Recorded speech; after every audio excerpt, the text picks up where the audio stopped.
ഇന്ന് ഞാൻ കുറച്ച് മെനക്കെട്ട് ഉണ്ടാക്കാൻ പോകുന്ന ഒരു ദിവസമാണ്. കാരണം സാധാരണ ഞാൻ എന്തെങ്കിലും തട്ടിക്കൂട്ട് കറികളൊക്കെ ഉണ്ടാക്കി ആ ദിവസം അടുക്കള കൂട്ടും. പക്ഷേ ഇന്ന് ഞാൻ കുറച്ച് വീട്ടിലെ രുചികളൊക്കെ കൊണ്ടുവരാൻ വെച്ചു. പെട്ടെന്ന് എന്തോ എനിക്ക് എൻ്റെ അപ്പൂപ്പൻ ഉണ്ടാക്കിയ പഴയ പുളിശ്ശേരി, മറ്റേ പൈനാപ്പിൾ ഒക്കെ ഇട്ട് പുളിശ്ശേരി കഴിക്കണം എന്നൊരു തോന്നല്. കാരണം വീട്ടിൽ ചെല്ലുമ്പോഴേ നമുക്ക് രുചിയുള്ള ആഹാരം കിട്ടുള്ളൂ. പക്ഷേ ഇന്ന് ഞാൻ എൻ്റെ കൈക്ക് രുചി ഉണ്ടാമോ എന്നൊന്ന് ട്രൈ ചെയ്യാൻ വിചാരിച്ചു. ഗൈസ്, ഞാൻ തേങ്ങ തിരുമാൻ മറന്നു. കുറച്ച് തേങ്ങയും കൂടെ പൈനാപ്പിൾ പുളിശ്ശേരിക്ക് വേണം എന്നത് ഇപ്പോഴാണ് ഞാൻ ഓർത്തത്. സകല ദൈവങ്ങളെ വിളിച്ച് ഇത് വെട്ടാം.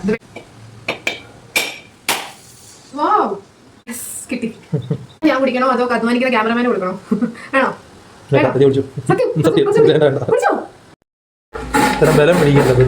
നമ്മുടെ തോരൻ എന്തായാലും റെഡിയായി. അപ്പം അതിനിടയിൽ അതിൽ നിന്ന് താളിച്ചിട്ട് തേങ്ങ നമുക്ക് ഇതിനകത്തേക്ക് ഇട്ട്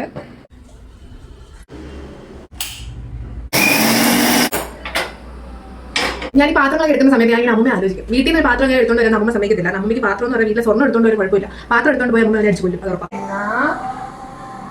ഞാൻ കല്യാണം കഴിക്കാൻ പോവാണ് എന്ന് പറഞ്ഞപ്പോൾ എന്റെ കൂട്ടുകാരികൾ എന്നോട് പറയായിരുന്നു, നീ ഇനി പഴകപ്പണി ആയിരിക്കും, കരം തേക്കുമായിരിക്കും എന്നൊക്കെ പറയാം. പക്ഷേ വൈ ഗൈസ്, നമ്മൾ പാചകം എന്ന് പറയുന്നത് നമ്മുടെ ലൈഫ് സ്കില്ലല്ലേ. അതിന് ഇങ്ങനെ കളിയാക്കുന്നത് കല്യാണം കഴിക്കാൻ മാത്രമേ പാചകം ചെയ്യാൻ പാടുള്ളൂ. അതുകൊണ്ട് എന്റെ ഫോൺ എന്തെങ്കിലും പറ്റിക്കഴിഞ്ഞാൽ ഞാൻ ഇങ്ങനെ ഇടുമ്പോൾ ഇങ്ങനെ പക്കത്ത് നിറഞ്ഞ് ഓട് വരുന്നു. ഇപ്പൊ ഞാൻ ചർച്ച പ്രോ ആയി. അമ്മയെ കണ്ട് അമ്മയ്ക്ക് അഭിമാനിക്കാൻ എന്റെ കാര്യം. പൈനാപ്പിൾ ഇടാം.